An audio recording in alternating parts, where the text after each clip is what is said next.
বাংলাদেশ। না তোমরাই বিজয়ী হবে, কিন্তু শর্ত হলো তোমাদের মুমিন হতে হবে।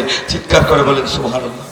আমরা যদি সত্যিকার আল্লাহর উপরে দৃঢ় ঈমান রেখে, সংখ্যায় বেশি নয়, অল্প সংখ্যক মানুষ, সংখ্যা কম হবে, আমাদের ঈমান দৃঢ় হবে। আরে কথা বলে, সংখ্যা কম হবে, ফাঁসির মঞ্চে হাসি মুখে জীবন দিবে, কারো কাছে প্রাণ ভিক্ষা চাইবে না। কথা বলেন ঠিক কিনা? সংখ্যায় কম হবে। 13 বছর 3 মাস আল্লামা দেলওয়ার হোসেন সাঈদী কোরআনের পাখির মতো নির্বিঘ্নে জীবন দিবে, বাতিলের কাছে মাথা নত করবে না। এরকম মানুষের সংখ্যা কম হবে। কাম মিন ফিয়াতিন কলিলাতিন গলাবাত ফিয়াত কাসীরাতাম বিইজনিল্লাহ। অধিক সংখ্যক কাফিরদের উপরে আল্লাহ অল্প সংখ্যক ঈমানদারদেরকে বিজয় দেবে।